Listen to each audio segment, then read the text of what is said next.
Agora a gente vai para a próxima palestra, nosso convidado já está aqui, que é o André Assi Barreto. Muito boa tarde, André. Boa tarde, Lucas, Nicolás, tudo bem? Tudo.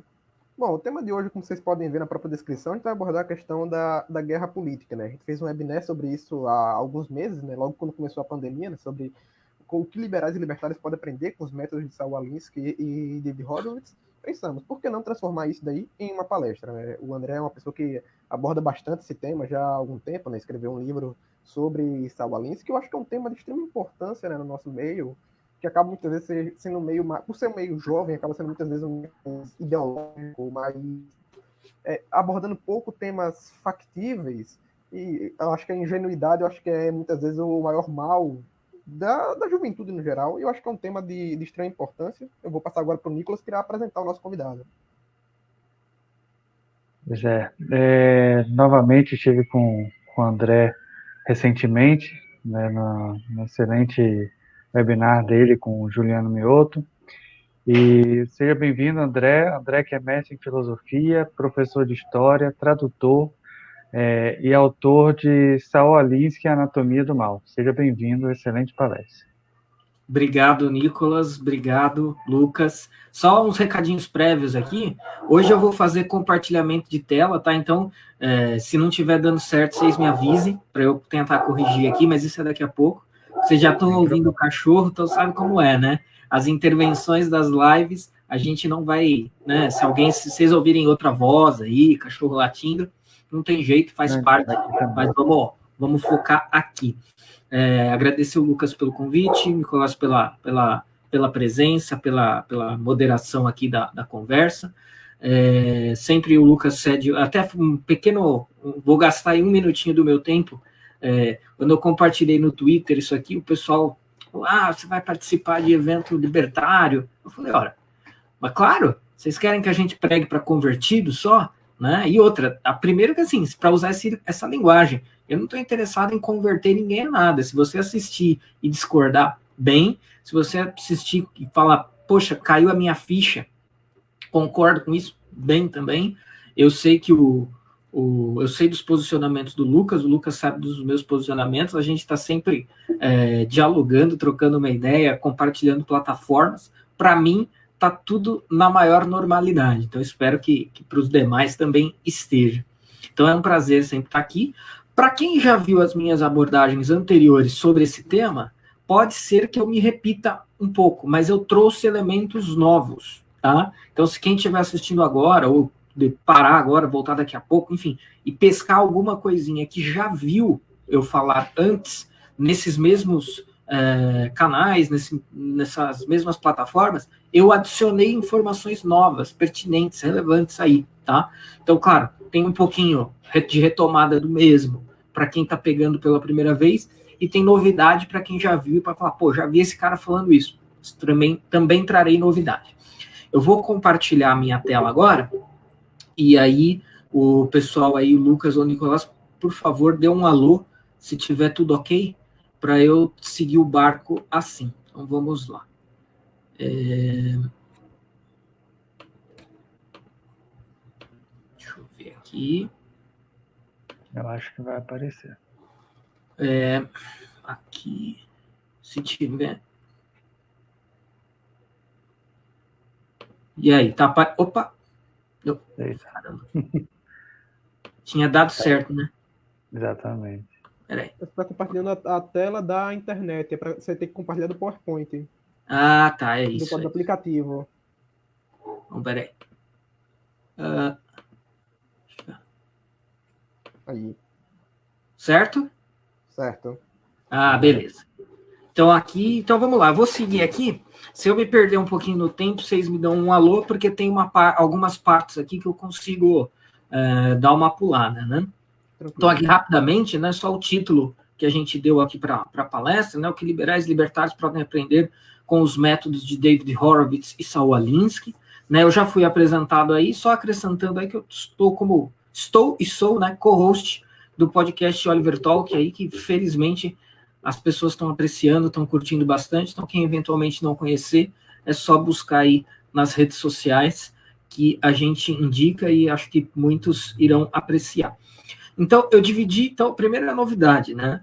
Eu dividi em duas partes essa exposição aqui. Isso aqui é fruto de uma palestra anterior, que eu recheei com uma série de novidades aqui para esse momento, né? Algumas retomam, algumas coisas são novas. Então, tem duas partes. Uma que eu vou falar especificamente do Saul Alinsky, e por tabela vou falar um pouquinho do David Horowitz, e uma introdução, um introito mais teórico e conceitual aí, que vai tomar menos tempo, mas que eu acho bastante importante, que é fruto, inclusive, de discussões que eu tive recentemente sobre esse assunto, né? Então, aqui eu só coloquei uma informação importante, né? Como o Lucas mencionou, eu sou coautor do livro Saul Alinsky, Anatomia do Mal.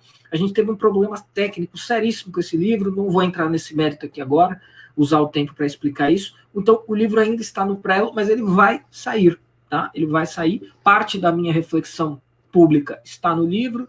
O livro tem as suas especificidades também, mas assim, se alguém porventura for procurar, você não vai conseguir adquirir o livro agora, mas quando o livro estiver pronto, estiver impresso finalmente, será profundamente anunciado nas redes sociais. O próprio Lucas acredito que vai divulgar, então todos poderão ter acesso aí. A capa do livro é essa aqui, nem vou me dedicar muito a isso, porque, como eu disse, o livro ainda está no prelo. Então, um breve introito aqui. Conceitual, né? Eu sempre digo isso nas minhas palestras, lives, etc., que eu gosto de operar a moda aristotélica, né? O Aristóteles falava isso. Antes de você discutir qualquer coisa, você precisa ter o conceito e a definição do conceito. E eu percebi, isso foi um problema, um equívoco que eu percebi, inclusive, em mim mesmo, tá? Eu sabia dessas diferenciações, mas eu percebi que eu estava muito relapso ao diferenciá-las para as pessoas e, às vezes, até para mim mesmo. Então, guerra cultural, guerra política e guerra ideológica são coisas que têm a ver, têm relação. Claro, não estou falando que são coisas, uma coisa é sobre culinária, outra é sobre política. Não. São coisas próximas, parecidas, mas são coisas diferentes. E a gente tem que tomar cuidado para não fazer confusão entre elas, né? Então, são conceitualmente diferentes, como eu digo aí, e isso é de extrema importância. Claro, a gente precisa entender o conceito com cuidado, com precisão, senão a coisa não funciona. Quando a gente fala de guerra cultural, não é figura de linguagem, tá? Então, assim, essa guerra cultural, ela chama cultural porque ela é justamente travada no campo da cultura. O campo de batalha da guerra cultural é a cultura, tá? Então, e o que isso nos diz de importante? Se não há cultura para servir de campo, então não tem guerra cultural. Tá? Eu teria que dar uma palestra só sobre crise da cultura brasileira, e eu não vou fazer nenhuma afirmação aqui muito ousada, mas a gente sabe que assim, a vivacidade, a organicidade do que a gente pode ou poderia chamar de cultura brasileira é um negócio meio complicado. Então, falar de guerra cultural no Brasil é uma coisa que a gente teria que parar e refletir por um bom tempo antes de tirar conclusões e eventualmente expô-las para os outros, tá? Mas então, guerra cultural é uma coisa. Quando a gente fala guerra cultural, não é figura de linguagem, e ela é travada no campo da cultura. Você precisa ter cultura para fazer guerra cultural. Não ter cultura no sentido do indivíduo erudito, tá? Não é disso que eu estou falando. Mas você precisa estar inserido numa cultura viva, né? E delimitar ali modos de ação dentro dessa cultura viva. Tá? Então, isso é a guerra cultural. Guerra, em termos assim bem genéricos, eu vou focar um pouco mais na guerra política, porque é o que nos interessa propriamente. Então, a guerra política, ela não se reduz necessariamente à política partidária, né? Porque se a gente entendesse a guerra política como reduzida à política partidária, a gente teria guerra política no Brasil de 2 em 2 anos nos anos eleitorais, né? Então, assim, claro que guerra política eventualmente vai envolver esse conflito partidário, mas a guerra política é muito maior do que isso, né? A guerra política, por exemplo, ela pode e deve envolver a metapolítica, né? Que é justamente o quê? Aquilo que corre em paralelo à política, mas a determina, né? Ou se determinar for muito forte, influencia, condiciona, né? Então, metapolítica também. Muitas vezes as pessoas chamam guerra política de metapolítica, né? O que você trava nos bastidores, as estratégias, as coisas, as constantes, né? As pessoas chamam isso de metapolítica ou de guerra política. Eu, particularmente, gosto de diferenciar, tá? Mas isso vai ser esclarecido aí ao longo da exposição. Então, se o campo da guerra cultural é a cultura, obviamente, ou não, né? Isso não é tão óbvio assim para todo mundo. O campo da guerra política é essencialmente a política, tá? Ainda que não se reduza à política partidária. Eu acho que o senso comum tem muito essa visão, né? Política é eleição, é debate na televisão, é horário eleitoral gratuito. Tá? Então, óbvio que para nós aqui, acredito que não seja nenhum segredo, a guerra política vai muito além disso. E o que é, então, e o que também não é? Não é defesa de um partido, mas do seu ideário. Né? Então, olha só, como é que a gente pode pensar na relação com um partido? Então, as defesas do ideário de um partido não necessariamente precisam ser defendidas durante eleições e, aliás, não devem.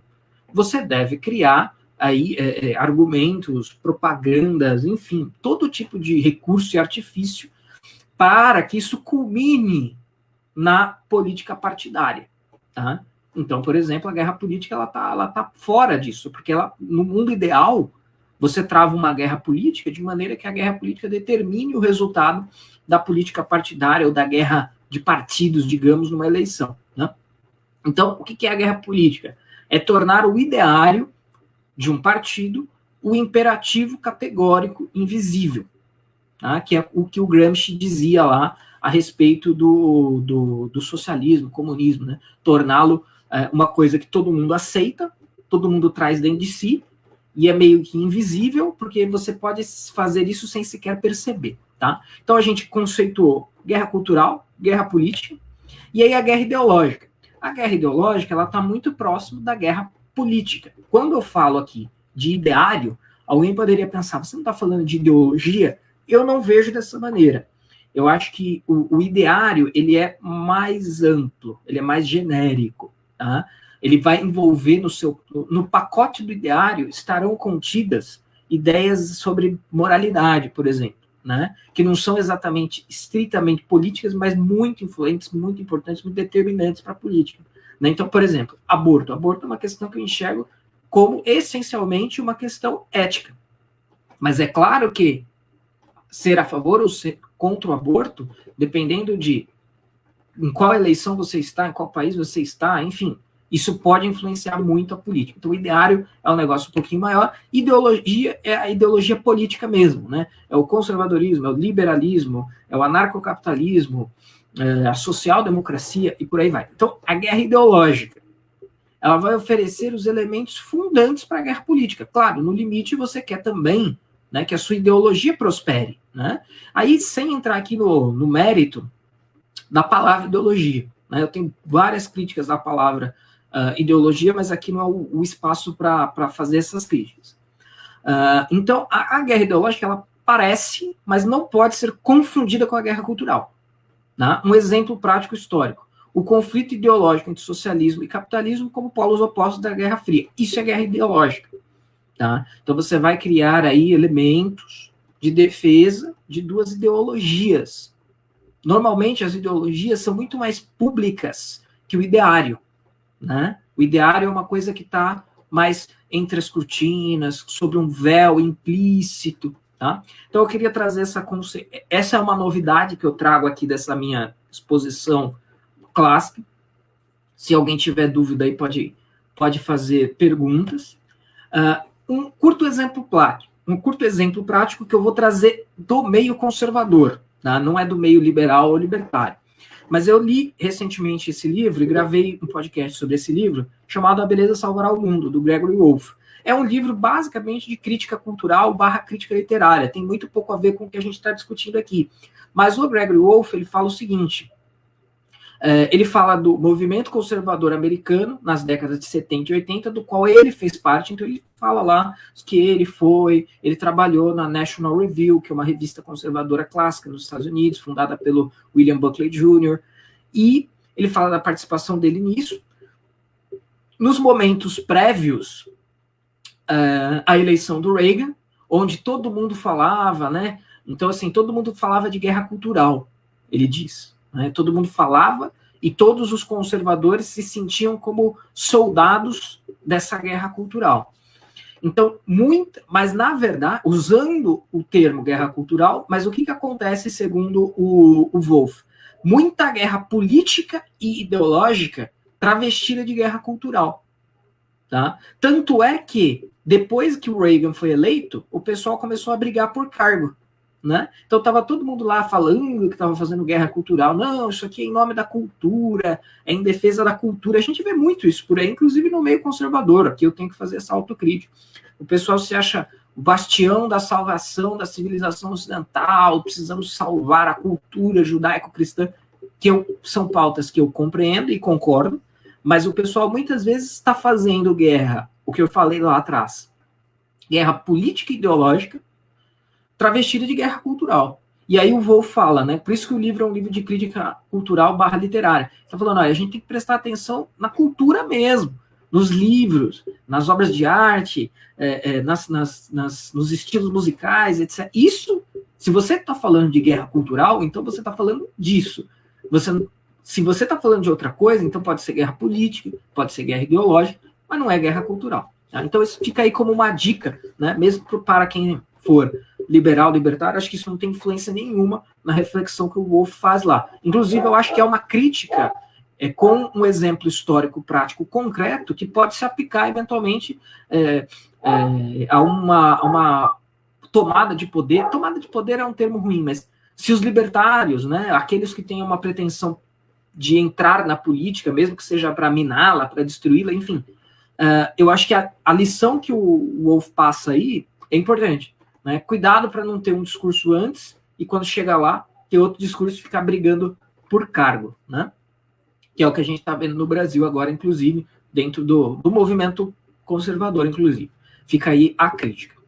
Então, uma outra novidade que eu queria trazer aqui para vocês, estou de olho aqui no tempo, o que é, se a gente vai falar de guerra política, de guerra cultural, a gente tem que fazer uma reflexão aqui até onde vai o braço de influência da cultura. Né? A cultura realmente é influente? Né? Ou será que o que determina o curso do destino de uma nação são as instituições? Né? Então, existe uma discussão bastante interessante dentro da ciência política. Quem trava essa discussão de uma maneira muito boa, né? Um cara que eu admiro bastante, sou leitor, o Adriano Gianturco, que é dos meios liberais também. Ele trava essa discussão. O primeiro contato que eu tive com essa discussão foi por meio dele. Então, tem uma discussão bastante interessante dentro da ciência política sobre quem realmente é determinante para o curso do destino político das nações. A cultura ou as instituições. Né? Então, quem que determina mais, ou quem que determina sozinho, quem que determina o quê? Né?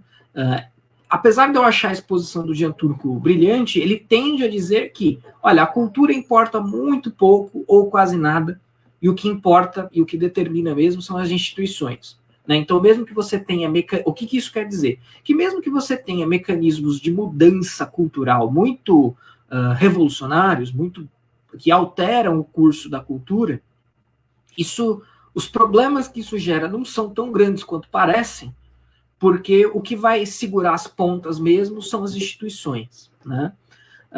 Então, ou seja, ele vai num sentido de dizer que o que importa são as instituições, e eu sigo num caminho de dizer que não que a cultura importe mais ou importe sozinha, só ela, em relação às instituições, mas eu acho que a cultura tem um peso muito grande. Tá? Então, eu digo, né, um compromisso com a importância da cultura e, por tabela, da guerra cultural, não necessariamente significa reduzir a importância das instituições. Então, eu acredito numa certa dialética, numa dinâmica aí entre cultura e instituições. Né? Afinal de contas, eu me pergunto, as instituições são fruto do quê? Né? Eu acho que a gente poderia, talvez, se eu tivesse uma interação, eu diria, bom, tudo bem, as instituições são determinantes, mas essas instituições, elas não brotam da natureza, elas são criadas. E quem vai determinar o caráter, a natureza, a forma dessas instituições? Não seria a cultura? Né? Então, assim, as instituições que hoje seriam ou são a garantia do que a gente tem aí, né, que não vai ser influenciado pela cultura, será que essas instituições surgiriam se elas estivessem sendo propostas pela cultura de agora? Né? Então, eu acho que não. Por que eu estou dizendo tudo isso? Só para não ficar parecendo que eu estou fugindo do assunto. É porque a gente precisa prestar atenção na cultura, tá? Que está de acordo com o que eu disse anteriormente. Mas, daqui para frente, a gente vai falar propriamente da guerra política, sem perder o olho, sem perder de vista a cultura, né? Então, em vez de um olho no peixe e outro no gato, tem um olho na cultura e outro na guerra política. Por que os liberais precisam prestar atenção na guerra política? Então, aqui agora, essa reflexão é uma reflexão que eu já trouxe, mas eu acho que ela é essencial. E por isso que, respondendo lá a pessoa no Twitter que falou, pô, você vai participar de um evento libertário, não sei o quê? Claro, porque isso daqui eu acho que é uma questão que toca a todos de maneira muito parecida, né? Então, a guerra política, ela tende a ser superestimada por conservadores, e a mesma coisa, o aspecto da guerra cultural ou da cultura. Ó, a cultura é que manda tudo, cultura que domina. Isso é uma postura que a gente tende a ver mais nos conservadores, pelo menos é a minha impressão, e ela tende a ser subestimada por liberais e libertários, né? Então, eu vejo, não por regra, não em absoluto, como eu disse, o Lucas é um cara que sempre me chama para falar desse tema, então tem gente aí de olho nisso, mas eu vejo como tendência geral subestimar a importância da guerra política. Porém, eu digo, libertários e liberais precisam prestar atenção e tomar posições na guerra política. Caso contrário, do contrário, serão vítimas, conforme exemplo que segue. Esse é um exemplo que eu já trouxe também, mas agora fica legal para todo mundo visualizar, que é esse artigo aqui, né? Então, Adam Smith to Richard Spencer, Why Libertarians Turn to the Alt-Right, né? Ou seja, de Adam Smith a Richard Spencer, né, o presidente, o grande representante da alt-right nos Estados Unidos, porque os libertários se tornam da alt-right. Então, olha só, isso é o clássico exemplo de tentativa de criação de uma narrativa para usá-la como arma da guerra política. Então, quando você pega o grupo dos libertários e tenta uma incriminação por associação, né? Ó, libertários estariam, segundo esse sujeito, associados à alt-right. Sendo que a alt-right é ainda identitarismo de direita, identitarismo branco, supremacismo branco, proposição de etno-estado branco, se você vincula os libertários a isso, você está basicamente dizendo o quê? Libertários são nazistas. No fundo, isso é uma forma chique da acusação de sempre da esquerda, de dizer que todo mundo que tiver 1 milímetro à direita dela própria é Hitler, né? Quem tiver 1 milímetro à direita de Stalin é Hitler. Então todo mundo é nazista. Só que isso aqui tem um certo refino, né? Tá se referindo aos libertários, que o libertarianismo é um movimento ainda em ascendência, né? Já muito grande, mas ainda crescendo, cada vez mais livros, mais autores, mais eventos, mais palestras. E aí chega um cara e tenta criar essa narrativa de vinculação entre libertários e alt-right, né? Então, isso é uma clara peça de combate de guerra política que afeta diretamente os libertários. Então, os libertários precisam prestar atenção. Não estou falando para ficar falando disso o dia inteiro, para prestar atenção só nisso, né? Dentro do libertário, a questão econômica, a questão moral, né? Da ética objetiva, enfim. Existe uma riqueza de assuntos dentro do libertarianismo muito grande. Agora, precisa dar uma prestada de atenção nisso aqui também. Precisa dedicar um tempinho a isso. Agora, eu venho para a minha segunda parte da minha exposição. Acho que eu gastei uns 25 minutos, mais ou menos, então tá beleza. Agora eu vou entrar um pouco no Saul Alinsky, né? Que seria o quê? Seria um grande estrategista político para a gente tomar como exemplo. Então, se é o maior, se não é, isso até é uma questão totalmente secundária, né? Mas eu vou falar um pouco do Saul Alinsky como um exemplo notório de estrategista político e de alguém que traçou elementos da guerra política nos Estados Unidos e que a gente pode enxergar até hoje, assim, a sua presença, né? Elementos do que ele dizia.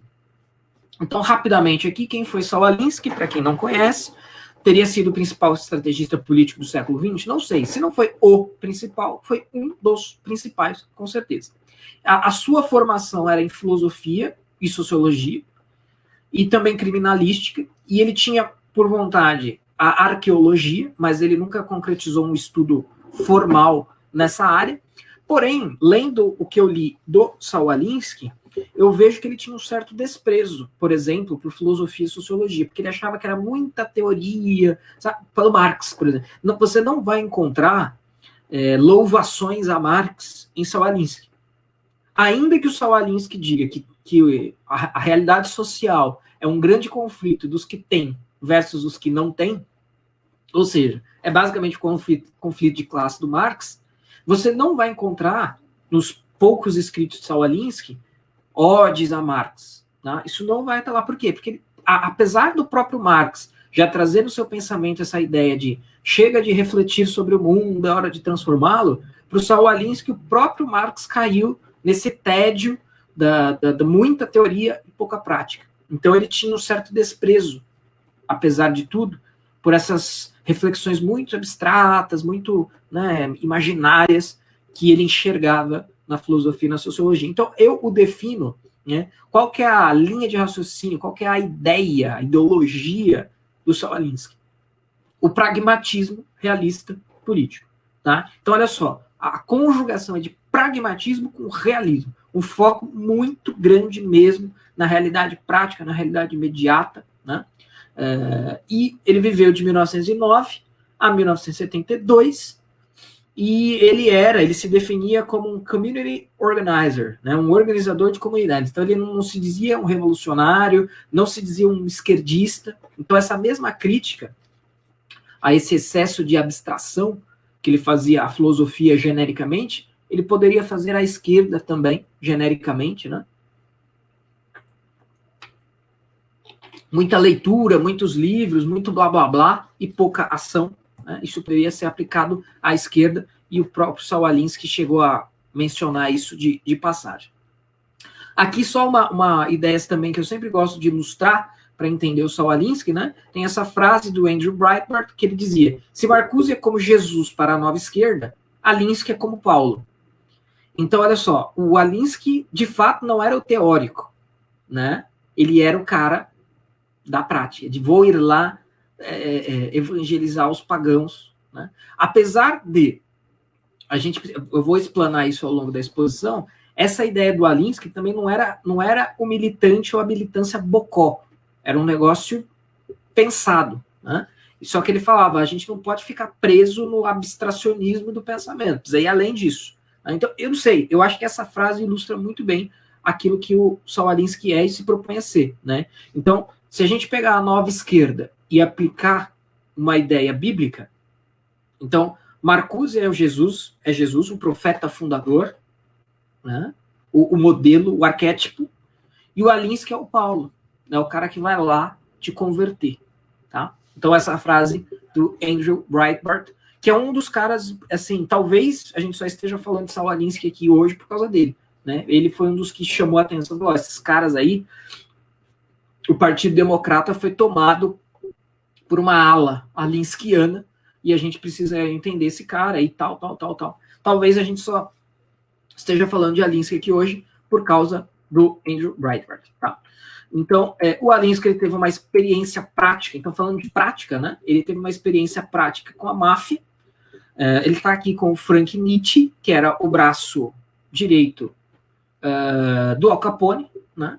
E ele ficou 2, 3 anos, uma espécie de estágio, né? Um estágio maligno aí, com a máfia, para aprender ali, olha. Eu até acho que uma coisa interessante do Alinsky, de pensar dessa experiência dele com a máfia, foi ele viu como fazer, né? Então, olha, se o Estado não faz, a máfia ia lá e fazia, né? Só que, claro, no processo, eu não quero aqui parecer que eu estou fazendo uma defesa da máfia, né? Do jeito que eu falei, o libertário vai se sentir simpático. Mas, assim, nesse processo que a máfia fazia isso, ela matava pessoas, né? Ela feria princípios diversos aí. Então, mas na sua militância política, o Alinsky teve 2, 3 anos aí de experiência com a máfia, e eu acho que ele teve essa percepção do fazer e do como fazer paralelamente, né? A máfia, o que a máfia é? A máfia, numa ótica libertária, né? a máfia como a máfia do Al Capone é a dupla máfia, né? A máfia da máfia. O Estado é a primeira, a máfia do Al Capone é a segunda, né? Então, como é que você faz de uma maneira implícita, né? Como é que você age à margem da sociedade? Eu tenho a impressão que o que o Alinsky absorveu da sua experiência com a máfia foi esse tipo de coisa. E aí, já muito perto do final da sua vida, ele publica o livro Regras para Radicais, Rules for Radicals, né? Inclusive, o subtítulo é Um Manual Pragmático para Radicais Realistas. Tá? Então é daí que eu tiro essa ideia de que ele é um realista pragmático. Né? Eu acho que é uma boa maneira de entender aí o Saul Alinsky.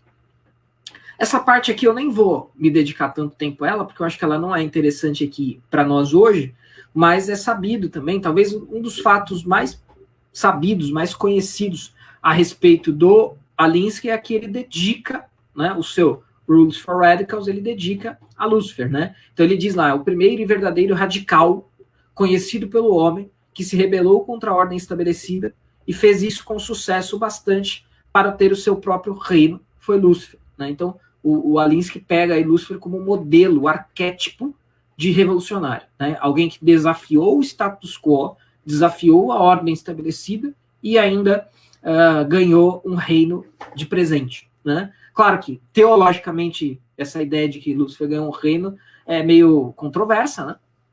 Mas, assim, dentro da metáfora do Alinsky aqui, é isso que ele está querendo dizer, olha, desafiar o status quo funciona, dá certo. E o nosso primeiro modelo de sucesso, primeiro case de sucesso, de desafio à ordem estabelecida, está aqui com Lúcifer. Né? Aqui eu tenho um videozinho, vamos ver se vai dar para passar. Tem legenda, então a galera aí, se não tiver dando certo, a galera dá um alô aí, porque o vídeo é curto, tá?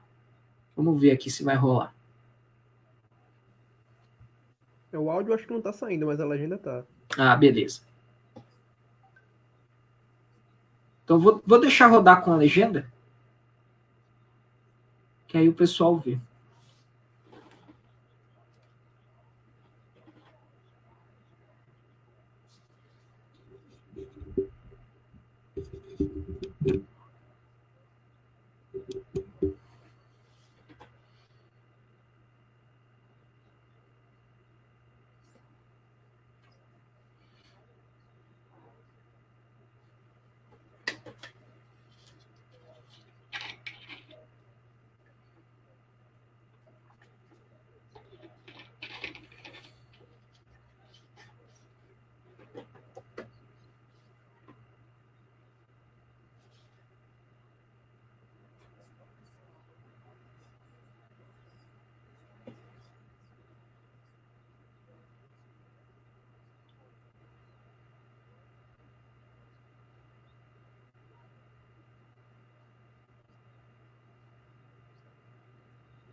Bom, eu vou parar aqui, acho que o vídeo é meio longo, mas já deu para ter uma ideia daquilo que eu falei, né? É a prática com a máfia, a retórica dos que têm versus os que não têm, ser contra a revolução comunista, marxista, socialista clássica.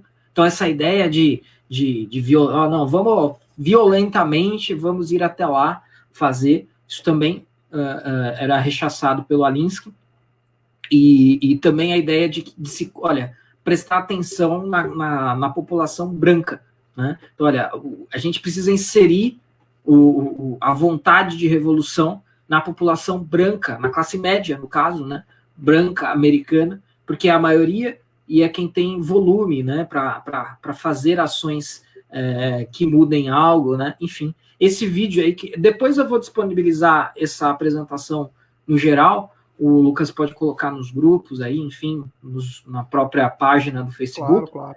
E esse vídeo é um vídeo também que talvez muita gente já conheça, que é o vídeo do Dinesh de Souza, do filme dele sobre o Saul Alinsky. Encontra isso no YouTube também. Só para a gente não tomar o tempo aqui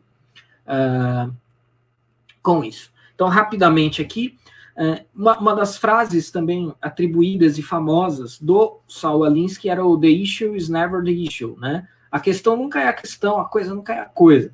Que é essa ideia de você travestir um problema com uma outra capa, com uma outra aura, para que a sua aceitação seja mais fácil. Inclusive, na esteira do que apareceu no vídeo aí, né? Se ele queria colocar a camada branca da população americana em marcha pela revolução, é justamente por isso que não pode ser revolução violenta, né?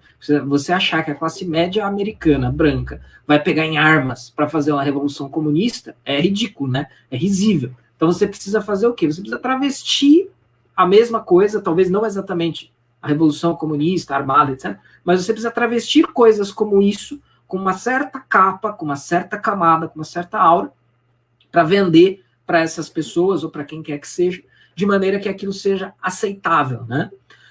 Então, eu digo aqui, né? A esquerda opera por meio de cavalos de Troia e de navios quebra-gelo, né? Então, você diz que o negócio é... Por exemplo, o caso que eu sempre dou de exemplo é o ambientalismo. Você diz que você quer defender o meio ambiente, mas a sua defesa do meio ambiente implica na aniquilação da indústria. Então, se você for lá e defender o fim da indústria, ninguém vai querer. Agora, se você revestir isso sob a capa de defesa do ambiente, talvez as pessoas queiram, né? Ou pelo menos muito mais gente vai querer e vai topar ir para a rua militar em nome disso. Não estou falando que toda a discussão sobre o meio ambiente se reduz a isso, tá? Não é isso que eu estou falando. Mas eu estou falando que isso pode acontecer e isso acontece. Algumas pessoas travestem suas pautas radicais em outras mais palatáveis e mais aceitáveis, justamente para atingir esses grupos maioritários e de mais poder para suas causas revolucionárias, né? Então, está envolvido a esconder o cerne das propostas das pessoas, né? Esconder o cerne das pessoas, nunca falar em implante do socialismo, mas em justiça social, nunca em revolução, mas em organização de comunidades, né? O próprio Alinsky fazia isso, né? E aí, qualquer um que denuncie esse tipo de coisa, você acusa de conspiracionista, você está ali fazendo uma proposta supostamente razoável, supostamente você não está propondo revolução comunista, você está propondo defender o meio ambiente, né? Ainda que a sua defesa do meio ambiente envolva quebrar as pernas de toda a indústria nacional e internacional. Quem denunciar isso é tido como conspiracionista. A lógica do the issue is never the issue, valeu aí, deu certo. Então, isso é um exemplo também, né, que o pessoal sempre pede, de onde que a gente consegue enxergar o Alinsky hoje, né? Aqui, eu vou falar rapidamente disso, porque eu acho que isso para a proposta de hoje não é tão interessante, né? Mas aqui, falando essa frase clássica do David Horowitz, que eu sempre cito, né? Guerra política e política é guerra. Se a gente pode ter ou deveria ter um Alinsky para a direita, e aí podem entender direita como simplesmente não esquerda, tá? Então, existe um Alinsky para qualquer um que não seja de esquerda? Por que eu estou dizendo isso? Porque eu sei que diversos liberais libertários querem fugir desse polo, direita e esquerda, Então pode ser simplesmente de não esquerda, pode ser qualquer coisa que não seja de esquerda. Existe um Alinsky para esse grupo de pessoas? Existe, deveria existir. Eu nem vou ler essa frase aqui porque ela é muito longa, mas o que o David Horowitz está dizendo aqui é o seguinte: guerra política existe, a política é guerra, e aqui ele fala que os conservadores não gostam disso, porque os conservadores querem ter a sua vida privada, querem ir para a igreja, sei lá, né? Até meio um clichê, mas querem tratar de outras coisas que não seja a guerra política.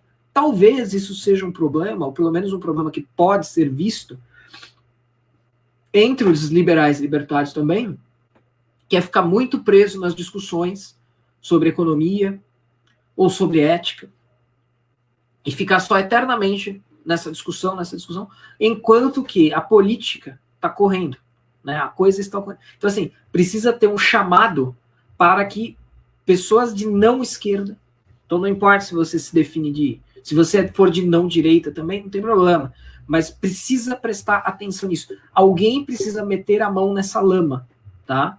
Acho que alguém precisa meter a mão nessa lama e todo mundo precisa pelo menos prestar atenção, ainda que você não vá agir, né, nessa alçada, nesse campo, você precisa prestar atenção, e alguém que esteja ali de acordo com você, que esteja mais na sua trincheira, precisa meter a mão nessa lama aí. É isso que o David Horowitz está dizendo aqui, e para aqueles que eventualmente se definam como conservadores ou direitistas, etc., talvez o David Horowitz seja o Alinsky do outro lado, digamos, né?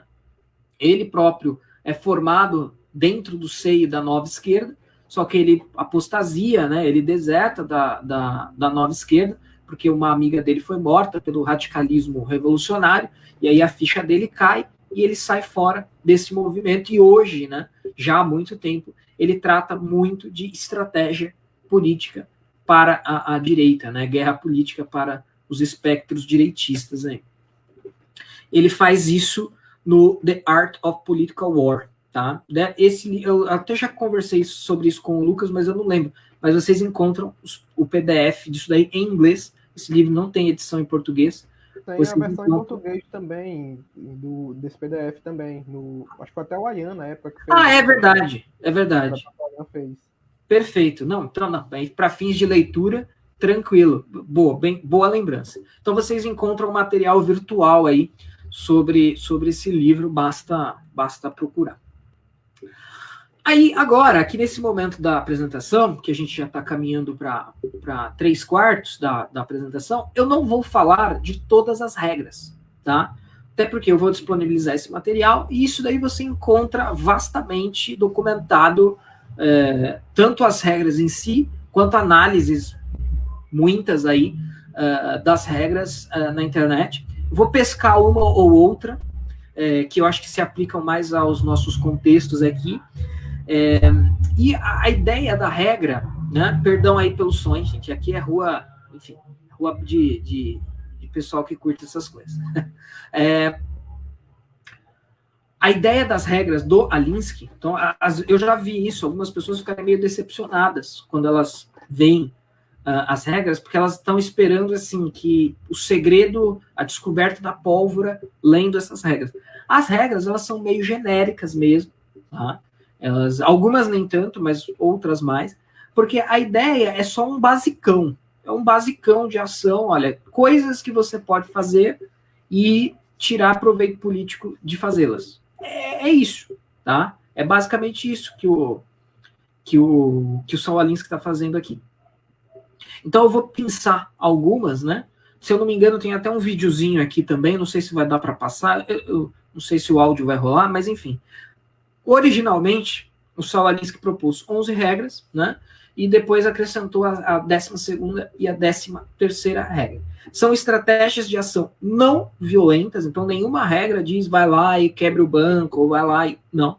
Talvez as regras culminem numa aceitação da violência dos outros, né, da violência dos movimentos revolucionários.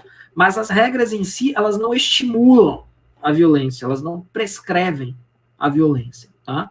E elas também não são regras de debate, né, que às vezes o pessoal tá meio nessa pilha, nessa fissura de debate, aí vai procurando, não, como debater com os direitistas, não, como debater com o fascista, né, lá no livro da Mais Tiburi, não é nada disso que essas regras se referem. Então, vamos lá. A regra 1 o poder não é apenas aquilo que você possui, mas o que seu inimigo pensa que você possui, né? Esse fato aí que eu acho consumadíssimo da política, que a política vive de aparências, né? A política é a arte daquilo que parece, mas não é. Eu gosto de falar isso bastante também. Acho que eu não li em nenhum lugar, acho que é uma conclusão minha, mas a política é muito isso, né? Às vezes você tem uma estridência muito grande, a gente tem que tomar muito cuidado com rede social, né? A gente fica, eu falo isso, eu fico pendurado no Twitter muito tempo, e aí às vezes a gente vê uma coisa sendo discutida ali e acha que aquilo tem uma relevância, mas não, aquilo é uma relevância aparente, é uma caixa de ressonância, né? A gente tem visto muito isso do outro lado, né? O pessoal do Twitter ele não, never Trump, não sei o quê, e aí no mundo real as coisas vão lá e acontecem independentemente disso, né?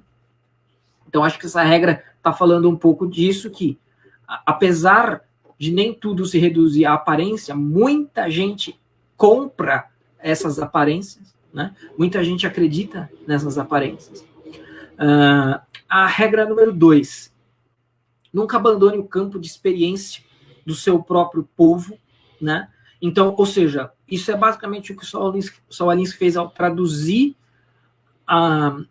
o programa revolucionário para a classe média branca americana. Então, veja como a regra ela é genérica e ela precisa ser genérica, né? Então, essa regra aqui, a aplicação dela vai depender muito do contexto.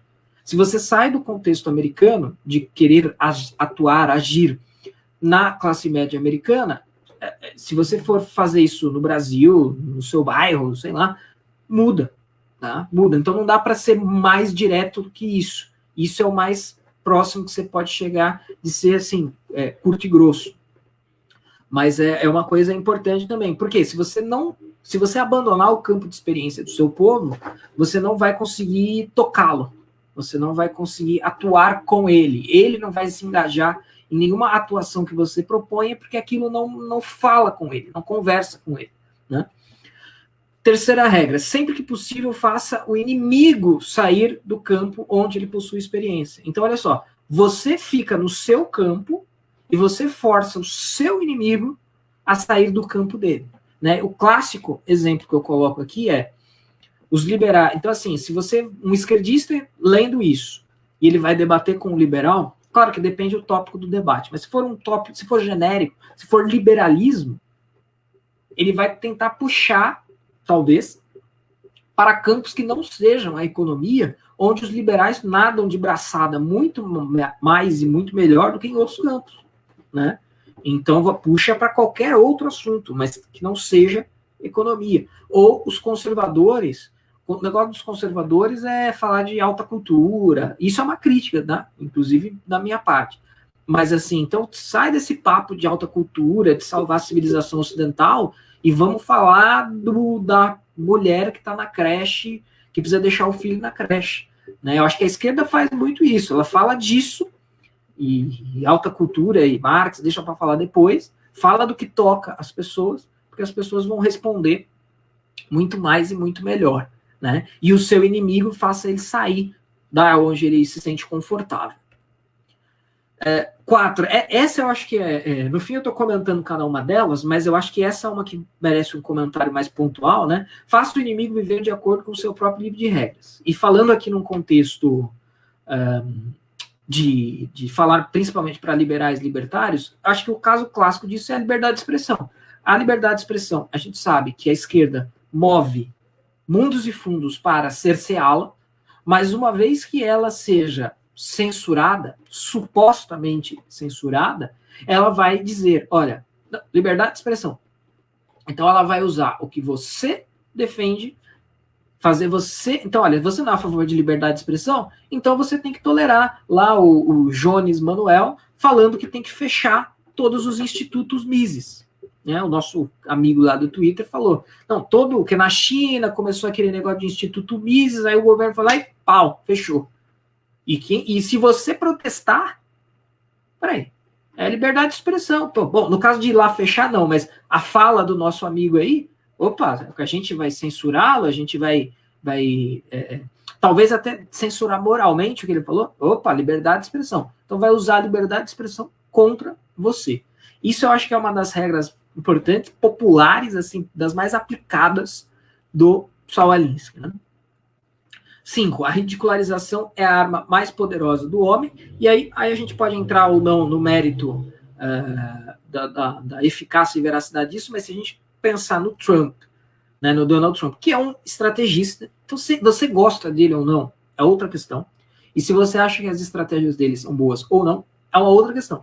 Agora, que ele usa isso, né, que ele tenta reverter essa polaridade da ridicularização em favor dele, né, quando ele falava lá a Crooked Hillary, né, a Hillary corrupta, ou o Sleepy Joe, né, o Joe Biden sonolento, o Joe soninho, ele está fazendo isso. Tá? Então ele está usando a ridicularização e isso cola. Isso cola com a gente aqui? Talvez não, mas com o povão cola. Né? Aqui esse vídeo eu vou pular, porque está sem áudio e não é tão relevante, mas seria um exemplo disso que eu falei. Uma boa tática é aquela da qual seu povo pode desfrutar, né? Então remete àquela regra 2, de não sair do campo de experiência do próprio povo. 7. Uma tática que se prolonga demais torna-se contraproducente. Então, a gente pode ler isso como falar só de economia. Né? Claro que falar de economia é importante, é necessário, as pessoas vão ser esclarecidas sobre temas econômicos, mas ficar só nessa, aí você começa a falar do tripé macroeconômico, da deflação do Paraguai na década de 80, e o negócio se perde e se torna desinteressante e você perde o seu espaço. Né? 8. Mantenha a pressão. Né? Isso é extremamente genérico, né? Mantenha a pressão. Como que eu interpreto isso? Como a politização total da vida, que eu acho que da ótica revolucionária de esquerda é uma coisa que eles fazem demais, né? Tudo é política, janta política, toma café política, almoça política. Eu interpreto essa regra, o mantenha a pressão nisso, né? Trace as estratégias e bombardeie o tempo todo. 9.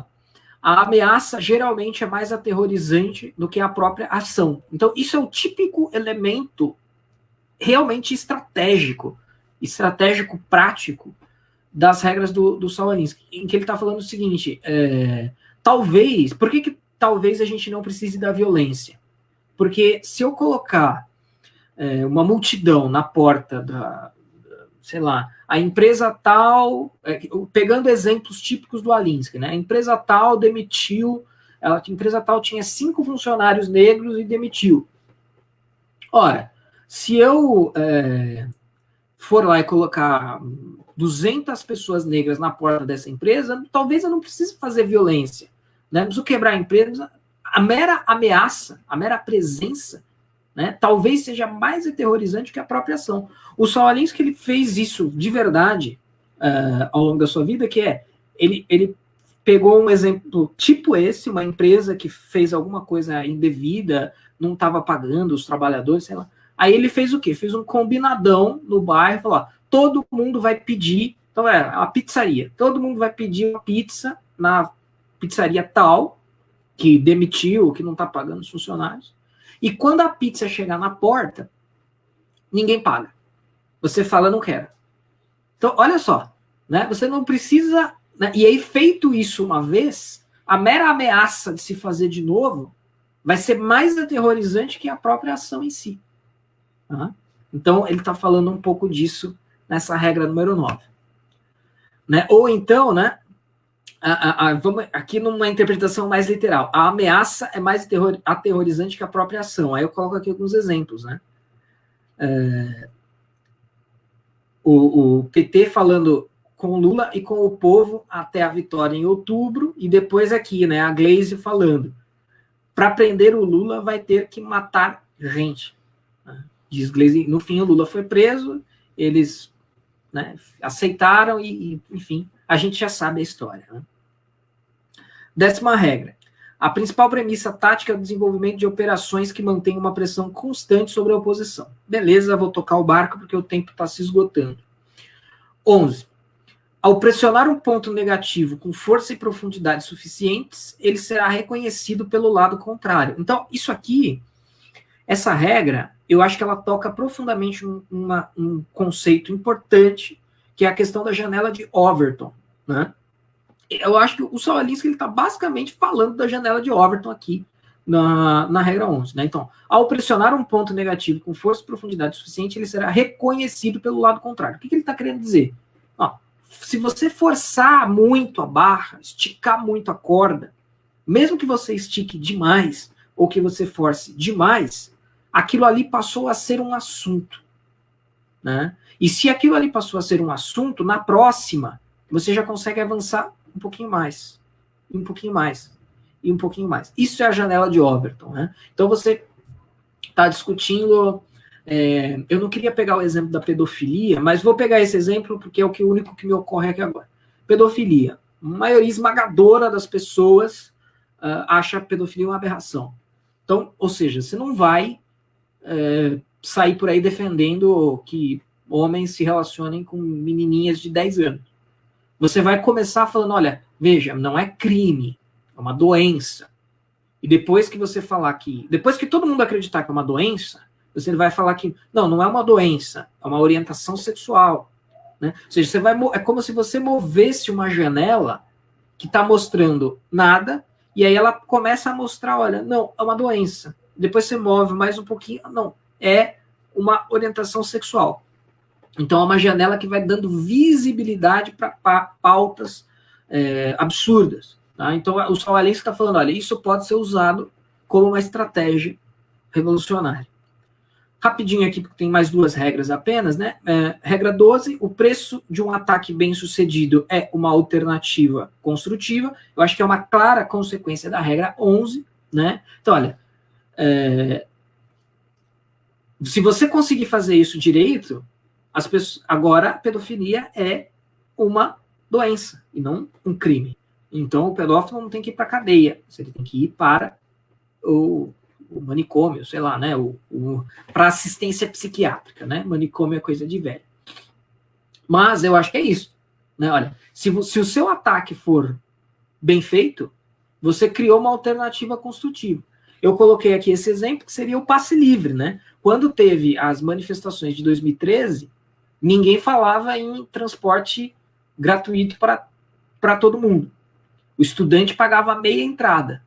Mas depois que eles lançaram aquela ideia de passe livre para todos os cidadãos, acabou que os estudantes tiveram passe livre. Então virou uma alternativa construtiva, viável, real, possível. Né? 13. Escolha o alvo, congele-o, personalize-o e polarize-o. Então essa regra é importante também. Né? Eu vejo nela um pouco da política de identidade, vejo nela a ideia das acusações de fascista, nazista, racista, etc., para todo mundo que não esteja 100% alinhado com a esquerda. Então, é o que eu sempre digo para os meus amigos... O movimento Defund the Policy também, né, como o Gabriel bem citou aqui. Defund the Policy. Sim, exatamente.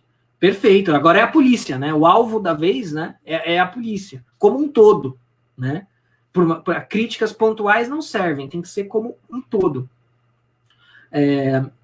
Então eu vejo um pouco dessa estratégia aqui nessa regra 13 do Saul Alinsky, e é o que eu estava dizendo, que eu não posso deixar de dizer, que eu digo para os meus amigos liberais e libertários, vocês também vão ser chamados de fascistas, nazistas, racistas. Né? O liberalismo, que ao longo da sua história, o liberalismo ele tem um quê muito progressista no bom sentido.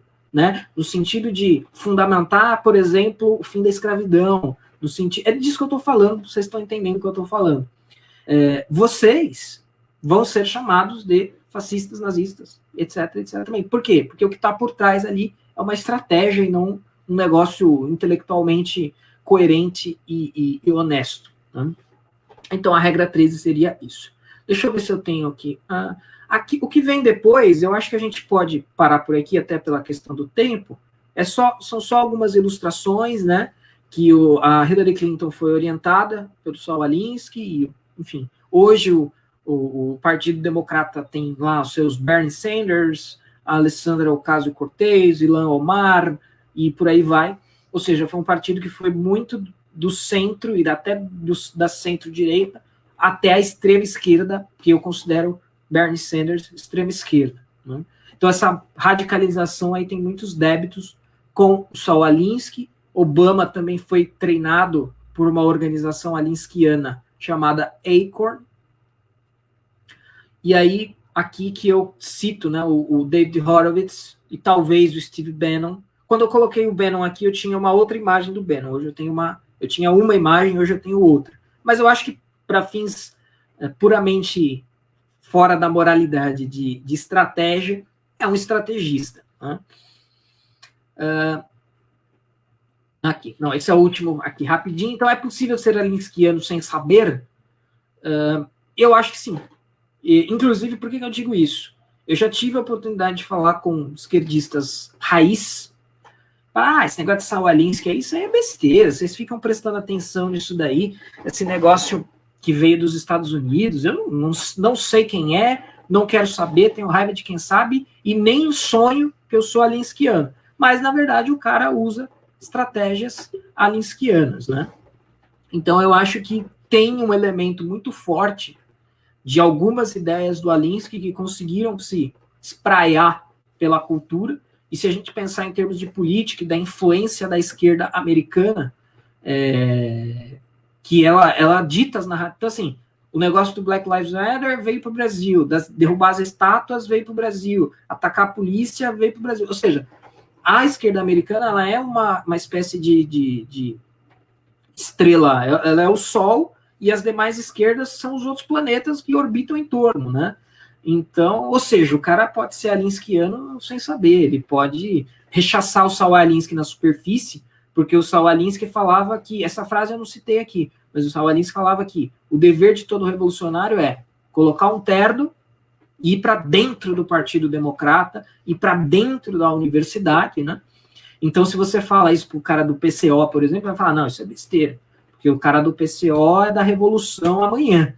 Agora, para aquelas alas da esquerda que acreditam mais no gradualismo, né, no passo a passo, o Alinsky é totalmente influente, aí, uma referência, e eu acho que a gente pode enxergar provas e evidências disso aí a todo momento. Tá? Então, a minha apresentação era isso, vou deixar de compartilhar a tela aqui para o pessoal, né, acho que vão ter perguntas aí, e é isso aí. A pergunta, no caso, eu fiz, que foi a do Gabriel, né, sobre o Defund the Policy, né, que você falou agora. Sim, se seria a mesma pegada, né? Intelectualmente traçado essa experiência mafiosa do Alinsky, né? Eu acredito que sim, eu diria que sim. Teve pedido, né, para você disponibilizar o link, né, do vídeo que você mostrou, parece até que você me envie, que eu pretendo disponibilizar. Você falou até que é de um filme do Dinesh D'Souza, né? Sim. Se puder me mandar, eu pretendo disponibilizar. E agradecer pela sua participação aqui, mais uma vez, né? Sempre que eu chamo o André, é uma pessoa que sempre topa participar para falar desse tema, para discutir conosco, apesar de algumas divergências. Mas, como eu disse logo na primeira palestra, né? O bom do evento é justamente ser um espaço para o free speech, ser um espaço para pessoas dos mais variados pensamentos, né? Só para informar que o pessoal, né, agora a gente vai para o próximo link, né, que a próxima palestra vai ser do Honest Read, e aí em outro link, né, estou até deixando aqui na descrição, qual vai ser o link para assistir, estou colocando aqui, deixa eu ver se já apareceu, e compartilhando a tela com vocês. Mais uma vez, agradecer aqui o André, agradecer também ao Berlanza e o Anderson, que palestraram antes dele. Eu vou encerrar aqui esse broadcast para entrar no próximo. Muito obrigado a todos.